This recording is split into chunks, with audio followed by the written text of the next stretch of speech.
Hey everybody, Nolan Webster here. I wanted to do a video for how I auditioned for the Academy of Magical Arts at the Magic Castle and how I became a member. About 2 years ago, boom, there's my official card. For those who don't know and are unaware of what the AMA is at the Magic Castle, a lot of you may know or may have seen the Magic Castle and not realizing that that is a clubhouse for a club called the Academy of Magical Arts. It's a very prestigious club for magicians worldwide. It's a place where magicians, this is our Mecca trip. Magicians go to the Magic Castle every year. It's a dream, it's a goal for magicians to go to the Magic Castle, to see the shows, to perform there, and just be a part of the environment. In LA, this is what the Magic Castle is. It's right off of Hollywood Boulevard and Sunset.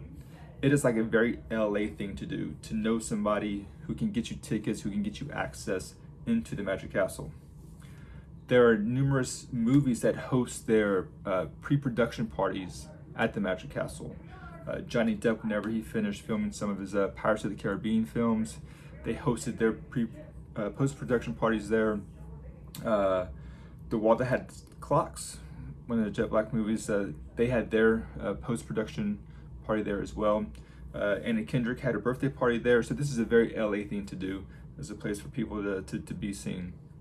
Movie producers show up, very well connected place. But for magicians, this is a place where we go to watch magic. In order to get access to the Magic Castle, you have to be a member. And to be a member, you have to audition and pass in. You get to this little shiny pin and you can go in and out of the clubhouse anytime you want. If you're not a member, then you have to get invites from a member to go in, and you have to pay a cover charge. You have to eat dinner. There's this whole thing around it. And the great thing about being a member is you can come and go as you want. There's no cover charge. You don't have to eat dinner. You just go in and watch all the shows. So I wanted to be a member. I was living in Southern California at the time, roughly about 2 hours away of Magic Castle. Now, because of where I lived, I could have auditioned or applied for a non-local resident membership, which means I could have submitted some material to them, say, hey, here's what I've done in magic over the past few years, here's some of my shows, and they could have granted me a membership based off of that. But I wanted the experience of performing and auditioning and actually getting in. So once you do the paperwork and you get there, this is how the whole evening is kind of constructed. You go there on a Monday evening. It's you and a group of other magicians. You're hanging out in one of the rooms, and you're sitting there waiting to be called back to one of two rooms to perform for some of the other members. Now, for those of you who are wondering why you have to audition to become a member of the Magic Castle, as a member, you're given the opportunity and the ability to perform magic impromptu style throughout the castle. There are rooms dedicated in the castle for this.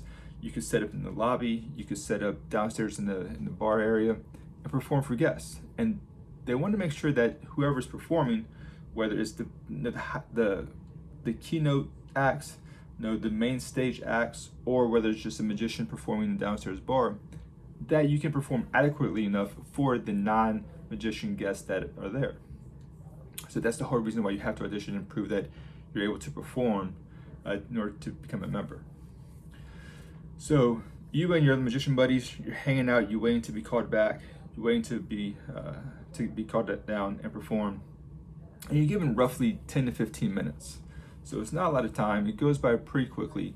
You get called down, they talk to you about your involvement in magic, why you're auditioning, all that other fun stuff. They try to get to know you a little bit. Then it's time to perform. Now, the material I chose to perform was stuff that I've done hundreds of times. I've done it for years. I know it inside and out. Also, this is stuff that is not sleight of hand heavy. There is some sleight of hand, but I'm not doing what's known as like knuckle buster type stuff, because from people I've talked to in the past, if the performer's too nervous and they're focusing on their hands too much and not looking up at the judges and presenting and performing, then they get passed on and they get asked to come back and audition for a second time. So I did things that allowed me the ability to focus on them and actually perform, rather than I'm worried about sleight of hand movements and things of that nature. So that's the kind of material I did. I did roughly 2 or 3 effects, and the one bad thing about that is that the judges realized that the stuff I did, while it was presented well and I presented, my voice was projected. I kind of looked around to everybody at the table, that they realized there wasn't a lot of sleight of hand. So once I finished performing my small set, they asked me to do something with sleight of hand. So I then did one last effect, which, because I'd already performed, so I talked to them, performed effects, it allowed me to calm down from nerves, because you're nervous, you're sitting there, you're waiting, you get called down, it's you, 2 or 3 judges in this room by yourself, nerves get ramped up pretty quickly. I was able to calm myself down, so by the time they asked me to perform something with a little more sleight of hand, it was no problem. I did a palming the aces type routine, which seemed to be enough for them. And then I went back upstairs, waited around with the other magicians. There were 1 or 2 people that were called back downstairs to show the judges some more effects. I guess they weren't happy with what they saw, or they wanted to see more in order to demonstrate their ability in performing magic. Once that's all done, they deliberate, and then they call people downstairs that made it, and we all surprisingly passed the audition process and became members of the Magic Castle. So hopefully that helps. If you're picking material, make sure it's stuff that you know inside and out, that you're comfortable with. I try to focus on stuff that I could focus more on performing and presenting, rather than worrying about the sleight of hand movements that is required for that effect to go off smoothly.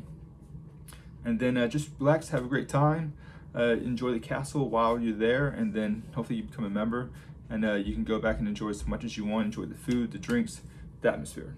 So if you've got any questions, or if you want some more tips on performing and auditioning for the castle, let me know, leave me a comment, message me, and I'll be back with more information for you. Take care, bye.